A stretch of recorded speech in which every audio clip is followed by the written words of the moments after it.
មេបងធ្លាប់នៅឆុកធ្វើឆែជាមួយឪអាម៉ែធ្វើឆែវាហត់តែគឺច្បាយងាប់ពីព្រលឹមទៅមកទីងទឹកជួឆែឆ្ងាយវិញបាយនឹងអើយជាមួយនឹងពហួងអូយឆ្ងាញ់អើយឆ្ងាញ់បានខូចឆ្មាល់មកជលក់ដងបកៃបានថៃទួងអាំងហើយកើបលក់ទៀនគេអ្នកស្ទូ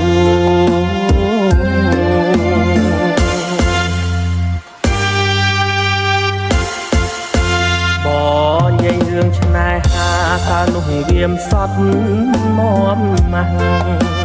កមុំទៅហងចាំងអស់នៅម្លោះឡក់ធំបាំងពេញភូមិងាយជួបអូននៅវត្តកាបជុំនាងកមុំទឹមតធំmấyឆ្នាំនឹងអូយវាក់មួមមេះជីពីទាំងឡាដល់កថាវងឡើងកាត់ខ្នល់ទីងភ្លើងតាមដល់ចាប់រោមជិះម៉ូតូអូមដេញ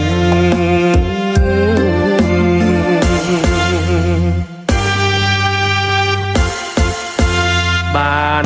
4-5ខែអូនធំប៉ុណ្ណានៃបាត់អូនទៅខំលក់កណាត់ឆ្ងាត់ក៏មិនមកឆុកយើងវិញអូនយាយផ្លាច់បែកកាច់តងតាមគេអ្នកពេញអូនថាវាចេញនឹងបងអីម៉េះអូយឈឺចិត្តពេកជីកងពីធនីដល់កាត់ទូកមាសតាមធ្វើសបរិវាងចូលផ្ទះសត់ពេកមើលថែអូ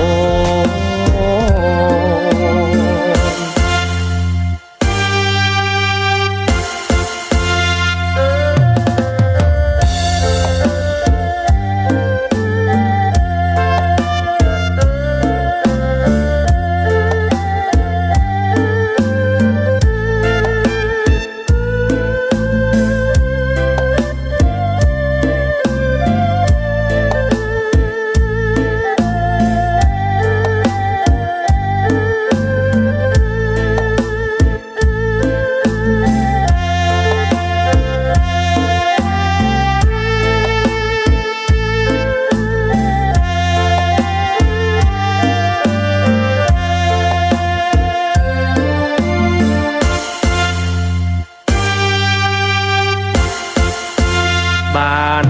4-5ខែអូនធំប៉ុណ្ណានៃបាត់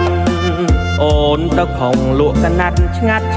ក៏មិនមកឆុកយើងវិញអូនយាយផ្លាច់បែកកាច់តងតាមគេអ្នកពេញអូនថាវាចេញនឹងបងអីម៉េះអូយឈឺចិត្តពេកជីកងពីធនីដល់កាត់ទូកមាសតាមធ្វើសបរិវាងចូលផ្ទះសត់ពេកមើលខែអូ